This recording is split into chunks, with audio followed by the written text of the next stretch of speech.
Fala, rapaziada. Então, rapaziada, primeiro vídeo aqui, cara. E eu não sei muito fazer isso, eu tô tentando aqui, tô fazendo pela primeira vez, é um teste, mas tem muita coisa aí sobre o futebol, né? De maneira geral aqui do Carioca, porque eu moro no Rio. E sobre esse jogo de amanhã, né? Vasco e Flamengo. Mas falando do Vasco, por entender mais do assunto. Eu queria falar, cara, é que nesse jogo tem várias dúvidas. O Vasco tá em alta, o Flamengo. Há-se um clima pesado na Gávea, né? Então, algumas dúvidas, muitas coisas, muitos assuntos.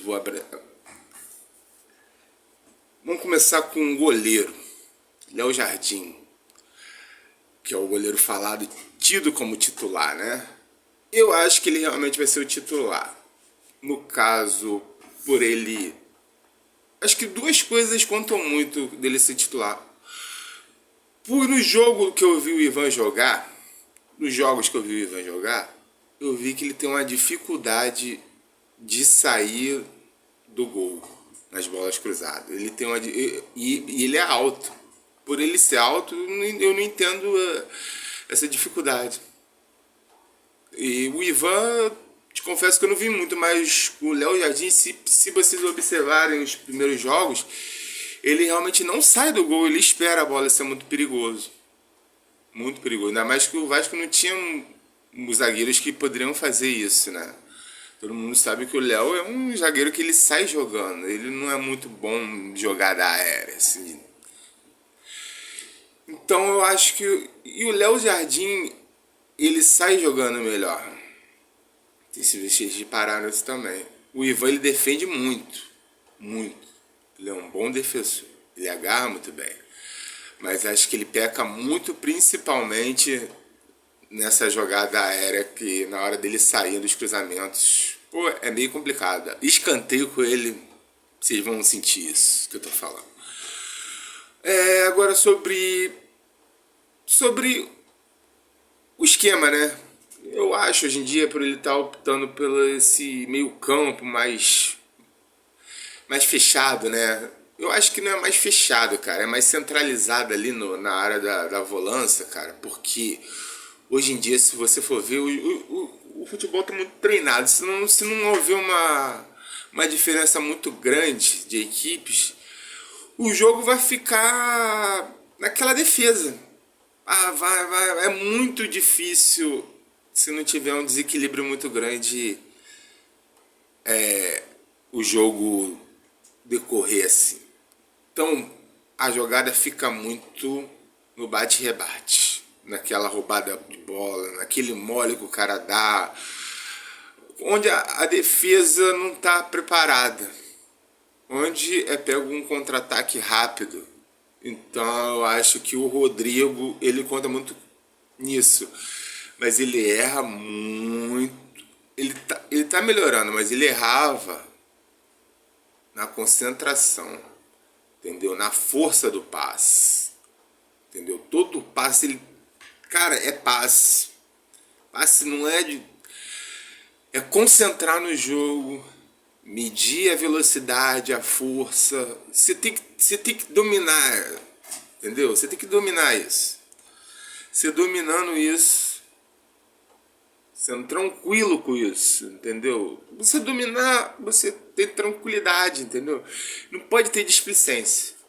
Então eu acho por isso o Vasco vai jogar com Rodrigo, com Jair e Andrei. No caso ele vai tirar o Eric Marcos. O jogo que Barbieri costuma jogar quando times mais parelhos que o Vasco, ou até superiores. O jogo de domingo, pro jogo de domingo, eu acho que vai pegar muito, cara, a preparação. Por isso, alguns jogadores do Vasco, alguns atletas, eles não estão aguentando, porque tá havendo muita intensidade, muita intensidade. Então, às vezes, a escalação não vai ser apenas técnica, entendeu? Vai ser física para a pegada do Vasco, porque não adianta ter muito jogador bom e não ter a intensidade.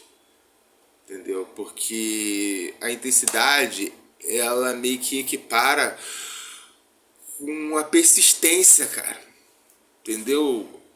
Você não fica frustrado, entendeu? Por exemplo, o jogador, o treinador, ele chega e ele fala assim, ó, eu quero 20 chutes a gol, entendeu? Eu quero 15 lançamentos por jogo. Eu quero 20 chutes a gol por jogo. Eu quero 15 no primeiro tempo. Eu quero 10 lançamentos. Você traçando essa meta, o jogador não desiste quando um não dá certo, quando o terceiro não dá certo, quando o quarto não dá certo, porque ele sabe que lá tem uma meta de vários, entendeu? Isso vai acontecer várias vezes. Não só ele vai desistir de finalizar, como não vai desistir de lançar também. O lançador não vai desistir de fazer, de arriscar. Por quê? Porque a proposta é essa intensidade, entendeu? Eu vejo os jogadores do Vasco, eles focando muito em números, estatística. Isso é bom, cara. Isso é bom, porque isso analisa tudo. E ele tendo isso em mente, mesmo que inconscientemente, na hora de jogar, ele vai botar isso em prática. Ele vai ver o que ele precisa.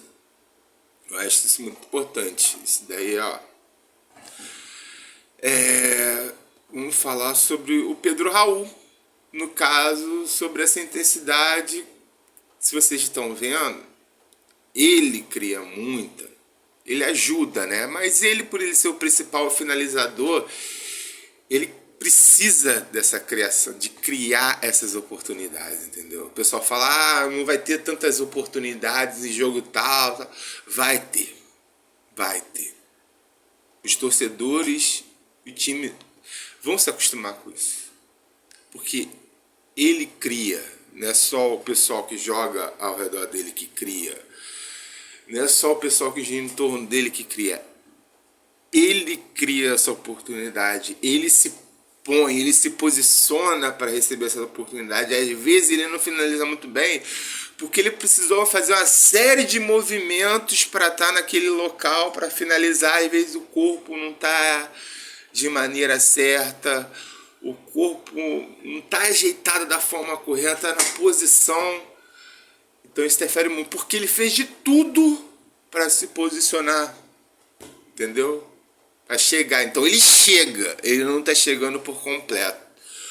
Quando ele adquirir esse entendimento de criar oportunidade e estar preparado na forma correta a conseguir esse time, aí, porque ele chega, você já viu que ele chega. Entendeu? Porque ele não finalizou bem, mas não viu que ele que é tudo ao redor dele, cara. Entendeu? Ele que tá. Se ele perdeu o gol é porque teve chance. E nessa chance porque os jogadores criaram, não, ele que criou. Ele que abriu esse buraco. Ele que criou esse caminho. Entendeu? Ele é um cara fundamental no Vasco esse ano. Então eu acho que o Vasco tem sim que ter uma reposição pro lugar dele, para não forçar muito. Eu sei que ele faz um tratamento em casa. Isso eu vi numa entrevista dele, que ele essa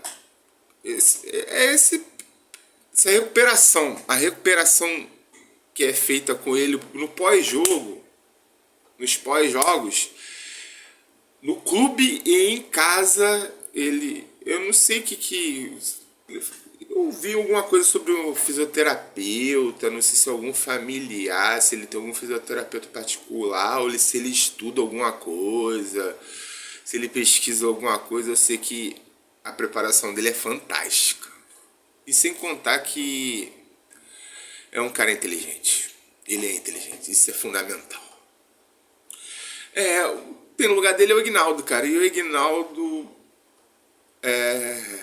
ele já teve várias oportunidades nesse jogo e ele não encaixa. Ele não é o centroavante que o Vasco precisa. Quando ele entra, o time cai, ele perde, ele cria oportunidades pro adversário, cara. Eu não tô queimando o garoto nem nada, mas eu acho que ele não tá nesse nível. Não tá. Não deu match. O Ignaldo, ele tá deixando de dar oportunidade para outras pessoas, cara, que o GB é muito jogador. Ele é muito jogador. Ele é habilidoso, cara. Ele é grandão e ele é habilidoso. Quando o jogador toca na bola, você vê que é diferenciado. O pessoal fala muito do Ryan. Realmente o moleque é craque e tal, mas o GB, ele pra mim vai ser o cara. Vai ser o cara. Então eu acho que a escalação do jogo nesse domingo vai ser Léo Jardim, por esses motivos que eu falei. Puma, sem contestação, embora acho que esse rapaz aí do Juventude, Paulo Henrique, ele vai se encaixar muito bem nesse. Porque se vocês forem ver, cara, de acordo com o jogo, o Vasco joga sempre por um lado. Um lado sempre é mais. Às vezes não é nem marcação, cara. Às vezes é marcação, é acompanhar e tal. Mas ele ataca muito pelo outro. Então, nesse caso, se o Puma não tiver, como às vezes ele não, muitas vezes ele não foi, algumas vezes ele não foi protagonista nesse início. Então, eu acho que o Piton, cabe ao Piton, né? O Vasco forçar por aquele lado. E com o Eric Marques o Vasco joga muito. O moleque é bom. O moleque é bom, o moleque tem cara de futebol. Esse Eric Marques tem cara. Eu falei do GB que ele é muito bom, mas esse Eric é o futuro. GB é craque, é goleador. Eric Marques é. Enfim, galera. Sobre Orelhano, espero que rebente, que fique forte. Cara, o Vasco não pode lesionar. O Vasco tem uma proposta de jogo muito perigosa, cara. Muito perigosa. E se você não estiver preparado, o corpo não vai aguentar. Então tem que estar preparado. E o que eu gostei muito foi o que o Léo falou na última. Lá no Vasco TV sobre o jogo. Lá no pré-jogo, né? Aquele lá no vestiário, ele falando: nós temos que dormir bem, dormir cedo, acordar cedo e se alimentar bem. Entendeu? E treinar, essa recuperação em casa, quem puder fazer, jogador. Acho que muitos jogadores hoje em dia fazem isso. Até nos seus momentos de folga, faz um treino, uma atividade, porque o físico é muito importante. E eu acho que esse jogo vai contar muito essa parte física. Entendeu? Essa parte preparatória que o Flamengo não teve, ou teve muito fraca, vai pesar no segundo tempo. Pode contar, a partir dos 20 minutos do segundo tempo, 25 minutos do segundo tempo, vai ser aquele cai de um lado, cai do outro. O jogo não vai rolar mais. Eu acredito que esse jogo vai ser 3-2 Vasco. Se o Vasco manter essa intensidade, se não, acredito muito que seja 2-2. Acho que 2-2 é o.